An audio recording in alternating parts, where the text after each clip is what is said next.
चलिए देखिए परिनालिका क्या होती है, ठीक है। और फिर इस परिनालिका के अंदर एम्पियर के परिपथीय नियम के अनुसार हम चुंबकीय क्षेत्र का मान ज्ञात करेंगे। तो परिनालिका कैसे बनी होती है, देखिए अगर एक बेलनाकार पाइप हो आपके पास, ऐसे एक बेलनाकार पाइप आपको दिया जाए ऐसे ऐसे, ठीक है। और इस पाइप के ऊपर अगर आप तांबे का पृथकृत तार ऐसे लपेट दें, ऐसे ऐसे, ठीक है, ऐसे इस तार को पास पास लपेट दिया जाए, ठीक।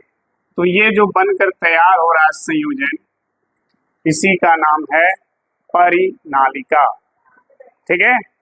अगर इस परिनालिका पे जो तार लपेटे गए हैं, इस तार के दोनों सिरों को किसी वैद्युत स्रोत से जोड़ दिया जाए, यानी इसमें धारा प्रवाहित कर दी जाए, तो यह परिनालिका दंड चुंबक की तरह व्यवहार करने लगेगा।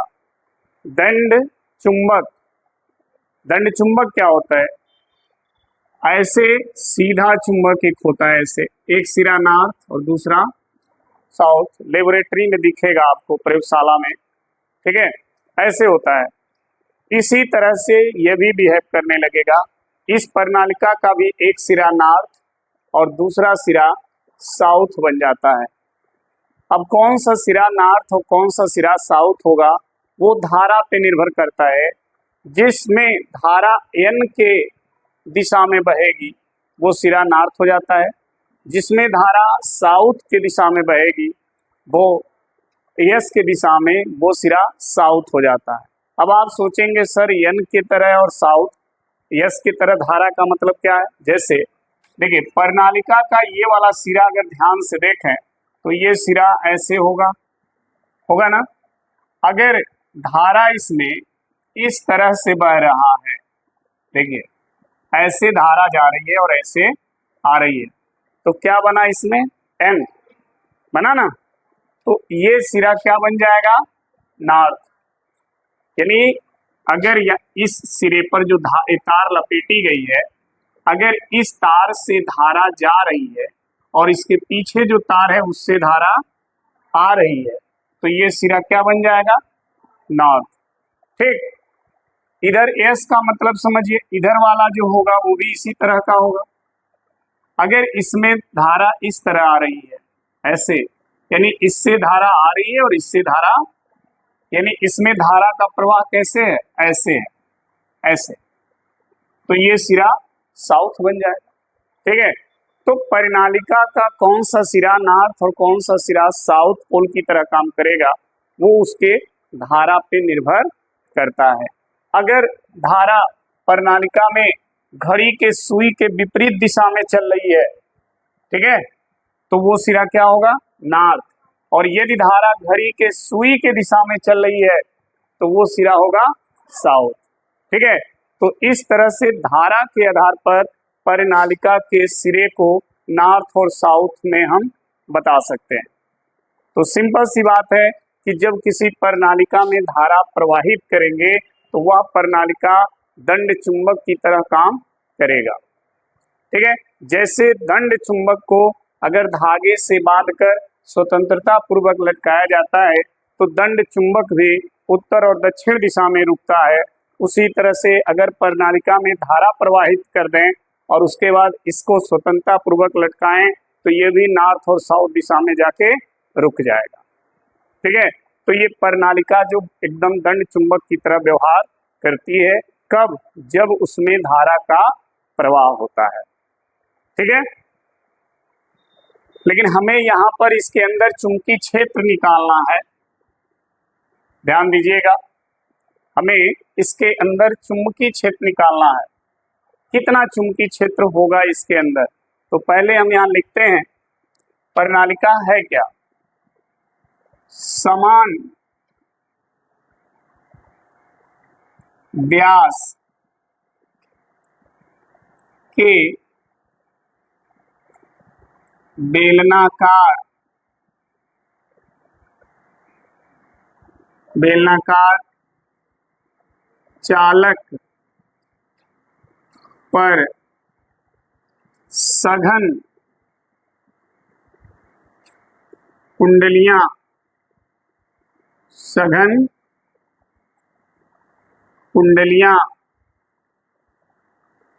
परिनालिका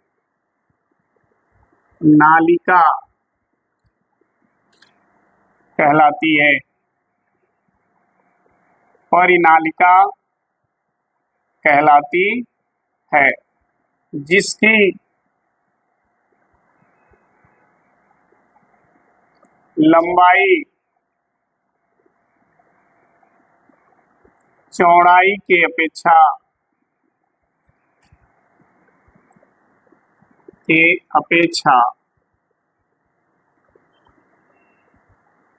अधिक होती है। जिसकी लंबाई उसकी चौड़ाई की अपेक्षा अधिक होता है। ठीक है, देखिए सिंपल सी बात है। अगर कोई प्रश्न करता है कि परिनालिका किसे कहते हैं, तो आप बताएं कि सर समान व्यास के बेलनाकार चालक पर सघन कुंडलियां, सघन का मतलब होता है बहुत पास पास, कुंडलियों का मतलब होता है ये एक फेरा दो फेरा जो हो रहा है ना, वो एक फेरा जब बनाएंगे तो एक कुंडल बनेगा, दूसरा फेरा बनाएंगे दूसरी कुंडल बनेगी, तीसरा फेरा मारेंगे तीसरी कुंडल बनेगी। तो ये सब कुंडलियां हैं, और जब ये कुंडलियां पास पास बेलनाकार चालक पर हो जाती हैं तो वो पूरा बेलनाकार चालक क्या कहलाएगा? परिनालिका। इसीलिए हमने इसको लिखा कि सघन कुंडलियां क्या कहलाती हैं? परिनालिका कहलाती हैं। ठीक है, और ऐसे परिनालिका की लंबाई जो होती है उसके चौड़ाई के तुलना में अधिक होती है। क्लियर? अब देखिए, इस परिनालिका की एक और विशेषता होती है। इस परिनालिका की एक बहुत बड़ी विशेषता ये होती है कि इस परिनालिका के कारण जो चुंबकीय क्षेत्र उत्पन्न होता है वो केवल परिनालिका के अंदर ही होता है। परिनालिका के बाहर चुंबकीय क्षेत्र का मान बहुत कम होता है, और इतना कम होता है कि हम उसको नहीं मान सकते हैं या शून्य मान सकते हैं।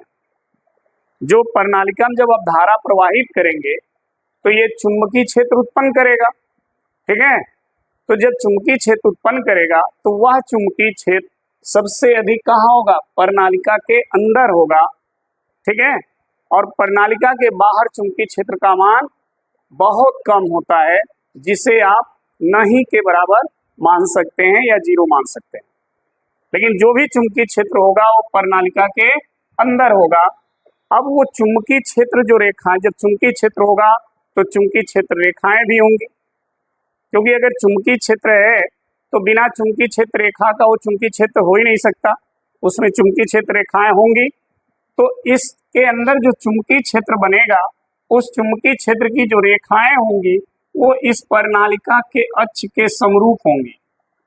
ठीक है, अक्ष के समरूप होंगी। जैसे मान लीजिए इस परिनालिका का ये अक्ष है, ध्यान दीजिएगा, ये परिनालिका का अक्ष है, तो जितनी चुंबकीय क्षेत्र इसके अंदर आप चुंबकीय क्षेत्र रेखाएं खींचेंगे वो सब के सब इसी अक्ष के अनुदिश रहेंगे, ऐसे सब ऐसे रहेंगे।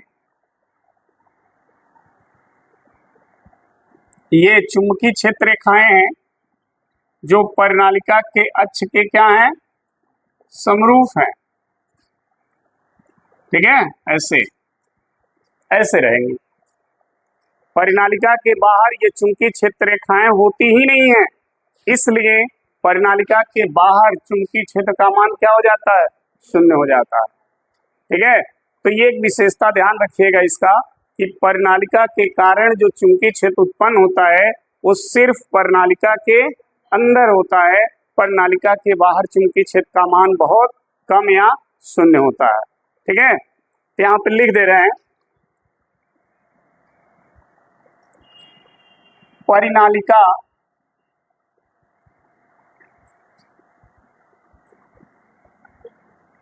के कारण उत्पन्न चुंबकीय उत्पन्न चुंबकीय क्षेत्र, उत्पन्न चुंबकीय क्षेत्र परिनालिका के अंदर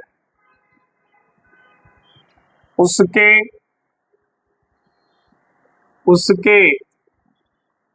अक्ष के समरूप होता है परंतु या जबकि परिनालिका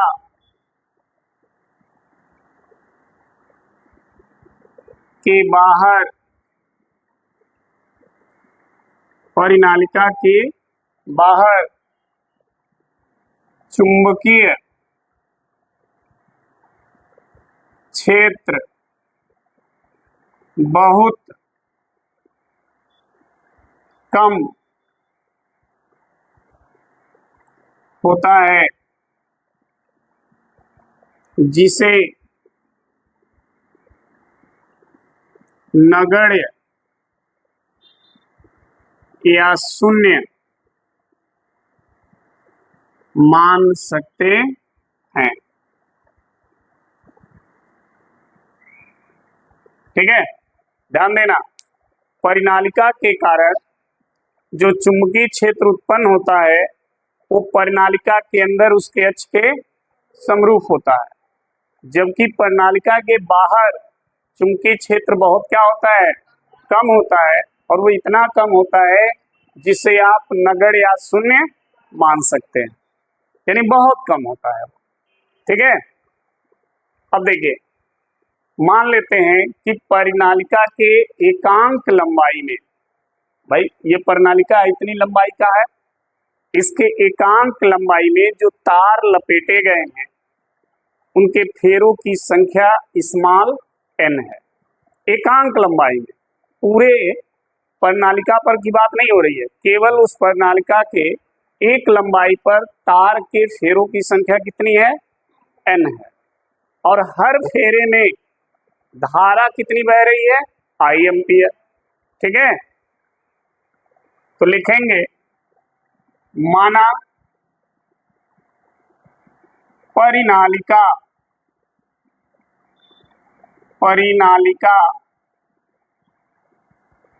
के एकांक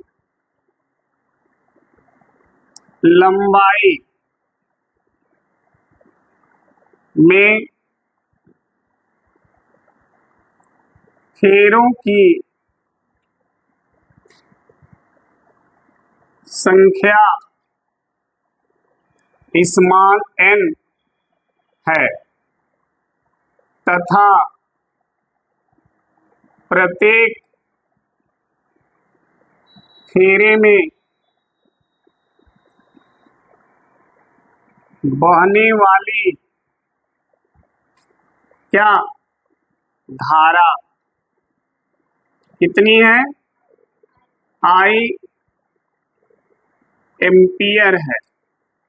ठीक है, प्रत्येक फेरे में जो धारा बह रही है वो कितनी है, I एम्पियर है, और एकांक लंबाई में फेरों की कुल संख्या कितनी है, n है। ठीक है, परिनालिका के अंदर हमें किसी बिंदु पर चुंबकीय क्षेत्र निकालना है। ठीक है,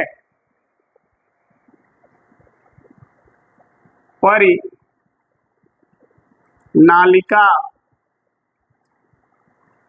के अंदर बिंदु P पर चुंबकीय क्षेत्र की गणना करनी है। जब बाहर चुंबकीय क्षेत्र नहीं है तो बाहर चुंबकीय क्षेत्र की गणना करनी भी नहीं है। चुंबकीय क्षेत्र कहाँ है, परिनालिका के अंदर है, तो हमें चुंबकीय क्षेत्र की गणना परिनालिका के अंदर ही करनी है। तो प्रणालिका के अंदर हम कोई बिंदु मान लेंगे, मान लेते हैं ये बिंदु है और इसी बिंदु P पर हमें चुंबकीय क्षेत्र निकालना है। ठीक है, अब देखिए इस प्रणालिका का दूसरा डायग्राम देखिएगा, ध्यान से समझने का कोशिश करिएगा।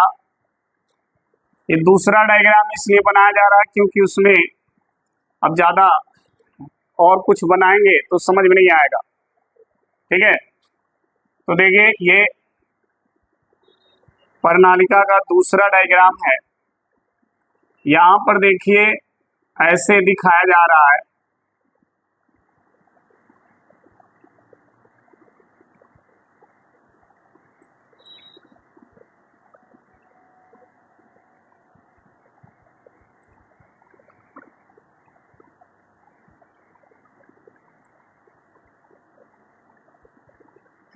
ठीक है।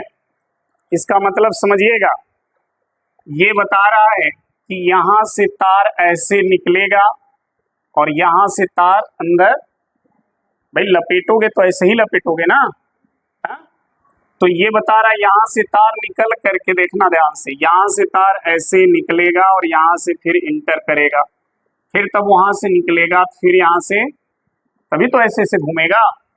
तो ये जो बना हुआ डॉट डॉट वृत्त में ये बता रहा है कि यहाँ से तार बाहर आ रहा है और यहाँ से फिर तार जा रहा है।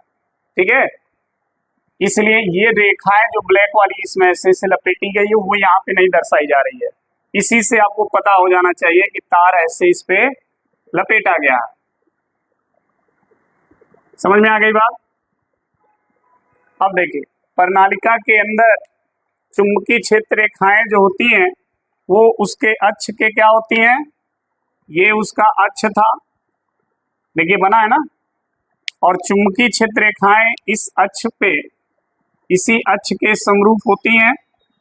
ये चुंबकीय क्षेत्र रेखाएं हैं जो प्रणालिका के अक्ष के क्या हैं, समरूप हैं, ऐसे। ठीक है, अब इसी के अंदर हमें एक पॉइंट मिला P और इसी पॉइंट पर आपको चुंबकीय क्षेत्र ज्ञात करना है। तो यहाँ पर चुंबकीय क्षेत्र ज्ञात करने के लिए आप क्या करेंगे, एक आयताकार लूप लेंगे, आयताकार लूप लेंगे और उस लूप को इसी पॉइंट पे रख देंगे। मान लीजिए ये आयताकार लूप है, ऐसे हमने इसको क्या किया, रख दिया। ठीक है, ऐसे, और जब ये आयताकार है तो इसकी लंबाई होगी, मान लेते हैं इस लूप की लंबाई क्या है, L है। ठीक है, इस लूप को आप रख देंगे तो इस लूप का कुछ नाम होगा, मान लेते हैं इस लूप का नाम है A B C and D, ये लूप का नाम हो गया।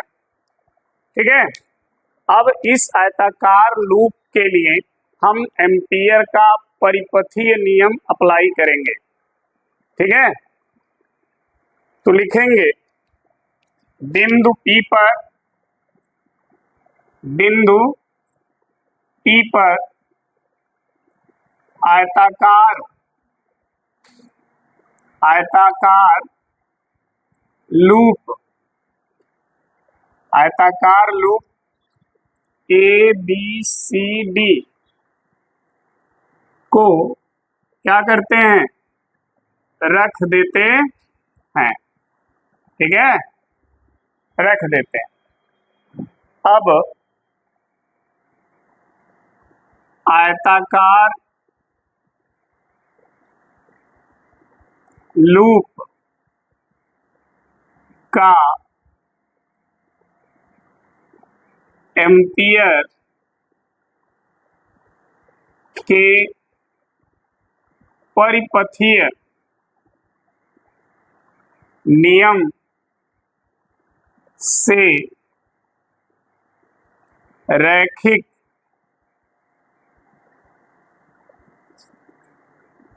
समाकलन। ठीक है, अब आयताकार लूप का एम्पियर के परिपथी नियम से रैखिक क्या करते हैं, समाकलन करते हैं। ठीक है, जब इसका रैखिक समाकलन करेंगे लूप का, क्योंकि आप सभी को पता है कि एम्पियर का परिपथी नियम किस प्रकार के परिपथ के लिए लागू होता है, बंद परिपथ के लिए। तो ये बंद परिपथ ही तो है लूप।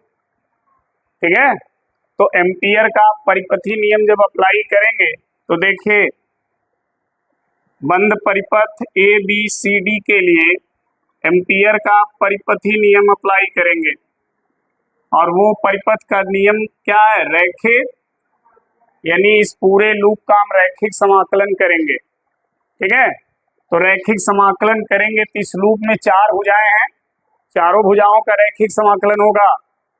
तो पहला भुजा है ए बी, तो लिखेंगे ए से B, vector B dot vector, plus दूसरी भुजा है B C, vector B dot, तीसरी भुजा है C D, vector B dot, और चौथी भुजा है D A, vector B dot vector.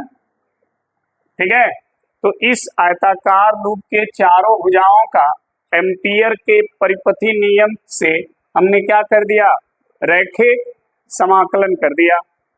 ठीक है, अब इसमें ध्यान देना, इसमें जो भुजा BC है और जो भुजा DA है, ये दोनों चुंबकीय क्षेत्र के लंबवत है।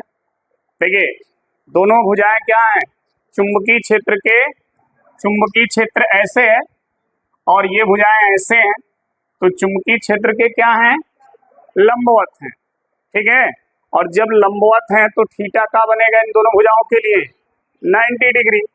अब देखना ध्यान से, जब आप लिखते हो vector B dot vector dl, तो क्या लिखते हो, बी डी एल कास लिखते हो, और दोनों भुजाओं के लिए थीटा कितना बना, और कास 90 का मान 0, कास 90 का मान, तो ये पूरा क्या हो जाएगा, यानी दोनों भुजाओं के लिए कौन कौन भुजा है, BC और DA, ये दोनों भुजाएं जो हैं, DA है ना जी, AD कहाँ लिखवा दी, DA ऐसे चला गया है ना। ठीक है, इन दोनों भुजाओं के लिए मान क्या आएगा, 0 आएगा। देखो, BC भुजा ये है और DA भुजा, यही दोनों भुजा चुंबकीय क्षेत्र के लंबवत हैं, तो दोनों के लिए थीटा 90 होगा, तो दोनों का मान क्या आएगा, 0 आएगा, आएगा ना। तो नीचे लिख दे रहे हैं, 0 कैसे आया यहां पर हमने बता दिया है, लिखेंगे जहां भुजा कौन, BC तथा DA चुंबकीय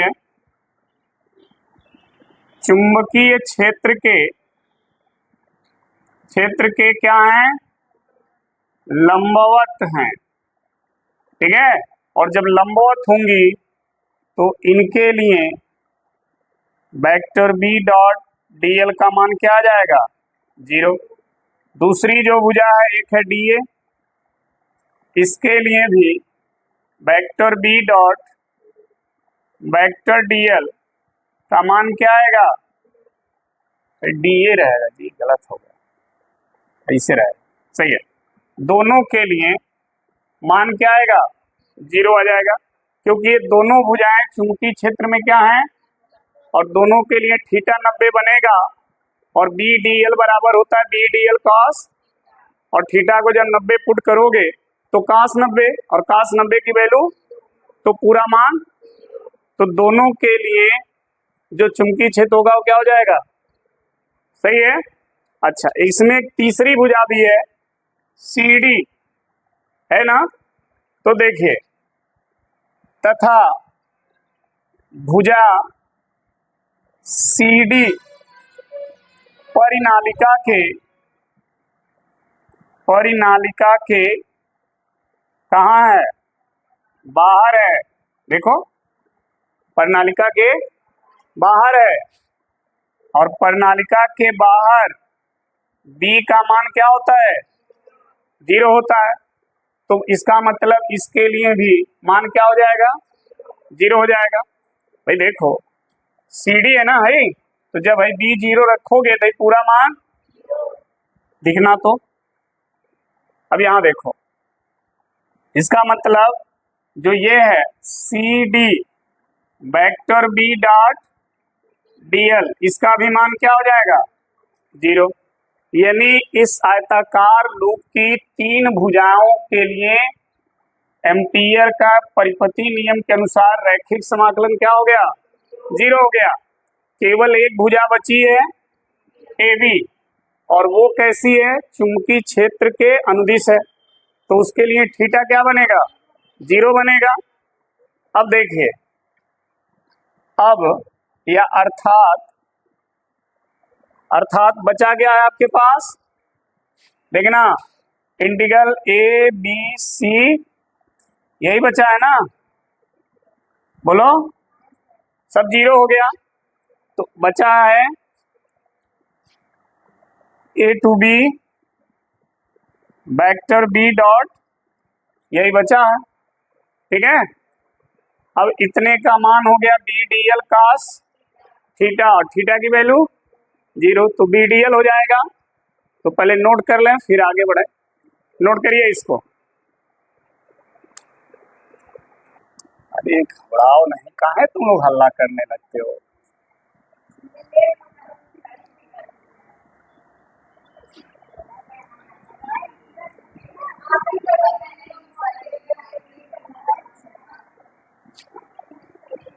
देख लो यही बचा था ना ये। अब देखो इसको आगे, देखो उसको, integral ABCD vector B dot vector dl बराबर क्या होगा, B dl cos theta A to, चूंकि थीटा क्या है यहाँ पर, क्योंकि ये जो लंबाई है वो चुंबकीय क्षेत्र के दिशा में है, तो थीटा 0 होगा। और जब यहाँ 0 पुट करोगे तो cos 0 की वैल्यू, तो बचेगा A टू B B D, B को बाहर कर दोगे तो बचेगा A टू B dl, और इधर आएगा ABC, ठीक है जी, ये आ गया। अब देखो dl को क्या करेगा, ये ऐड करेगा। dl का मतलब समझो, इसके छोटे से भाग की लंबाई, जब छोटी छोटी लंबाई जोड़ेगा तो पूरा A से B तक जोड़ेगा, तो A से B तक की लंबाई कितनी है, L, तो ये क्या बनेगा, L, तो हो जाएगा B L, और इधर ABC। देखिए यहाँ ABCD लिखने का कोई और मतलब नहीं है, बस इसका मतलब ये है कि इस आयताकार लूप के लिए रैखिक समाकलन हुआ है, ठीक है, और इसका कोई मतलब नहीं है। समीकरण 1 बन गया। यहाँ तक सबको समझ में आ रहा है।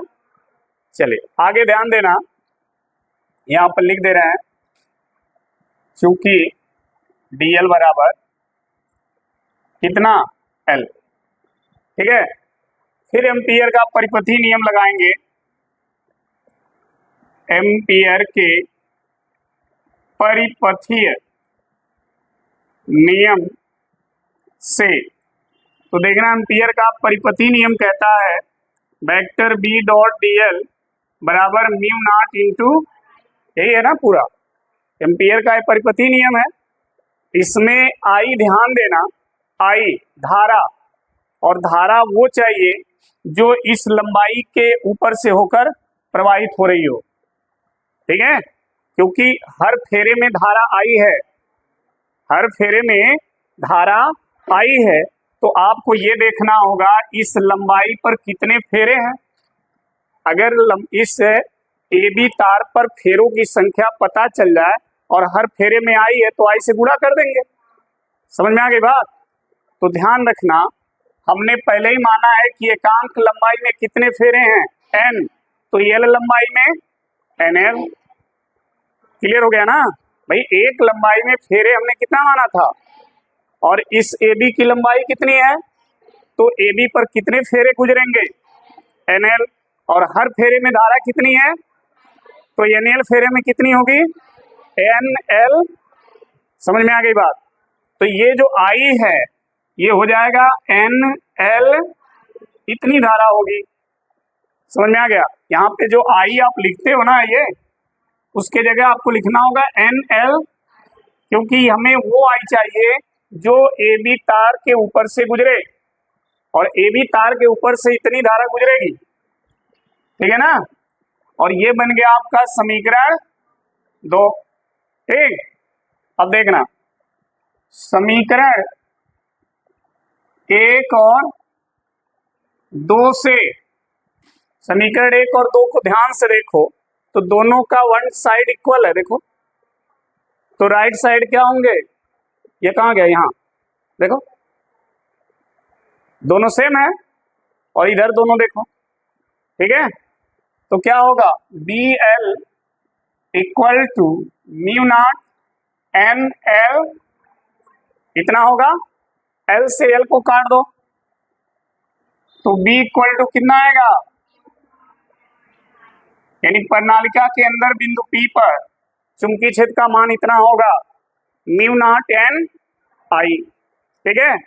अगर हम ये मान लेते कि प्रणालिका में कुल फेरे कितने हैं, कैपिटल N, अगर कुल फेरे दिया हो, ये तो हमने एकांक फेरों की बात की ना, लेकिन अगर प्रणालिका पे कुल फेरों की संख्या दी गई हो, ठीक है, और प्रणालिका की लंबाई कितनी हो, L हो, ठीक, तो देखिए यदि परिनालिका में फेरों की कुल संख्या कितनी हो, N, कुल संख्या N हो, ठीक है, और प्रणालिका की लंबाई L हो, तो कुल फेरे कितने हो जाएंगे, NL। भाई एक लंबाई में N फेरा, तो L लंबाई में NL होगा, है, और यही NL कुल फेरे हो जाएगा। समझे। तो यहां से स्मॉल n निकाल सकते हो, नहीं निकाल सकते हो। ये स्मॉल n का मान अगर यहां रखोगे तो B बराबर आ जाएगा म्यू नॉट N बटा इंटू, तो ये चुंबकीय क्षेत्र हो जाएगा, और यह चुंबकीय क्षेत्र क्या है, कुल फेरों की संख्या के पद में है, और यह जो चुंबकीय क्षेत्र है वो क्यांक लंबाई में फेरों की संख्या के पद में है। ठीक है। तो कभी कभी न्यूमेरिकल जब देता है तो लिख देता है प्रणालिका में कुल फेरों की संख्या 100 है, ठीक है, 100 जब कह देता है, प्रणालिका की लंबाई इतनी बड़ी है, तो उसके अंदर चुंबकीय क्षेत्र बताइए। तो जब कुल फेरों की संख्या दी गई हो तो फटाक से ये फॉर्मूला निकाल लेना, लगा लेना, n का मान रख देना, लंबाई रख देना, बहने वाली धारा रख देना, आंसर आ जाएगा। लेकिन अगर ये कहता है कि किसी प्रणालिका के एकांक लंबाई में फेरों की संख्या इतनी है और प्रणालिका में इतनी धारा बह रही है, तो प्रणालिका के अंदर चुंबकीय क्षेत्र बताइए, तो ये लगाओगे, क्योंकि इसमें स्मॉल n क्या है, एकांक लंबाई फेरों की, अब बहने वाली धारा रख दोगे, आंसर आ जाएगा। इसलिए हमने दोनों फार्मूला आपको बताया है। अगर कुल फेरे दिया है तो ये लगाओगे, अगर एकांक लंबाई में फेरों की संख्या दिया है तो ये लगाओगे। ठीक है जी, कंप्लीट। तो ये रहा प्रणालिका के अंदर चुंबकीय क्षेत्र का मान। अब आपको कहीं कोई प्रॉब्लम है तो पूछ लीजिए। कंप्लीट हो गया आपका ये, ठीक है। चलिए तो नोट कर लीजिए।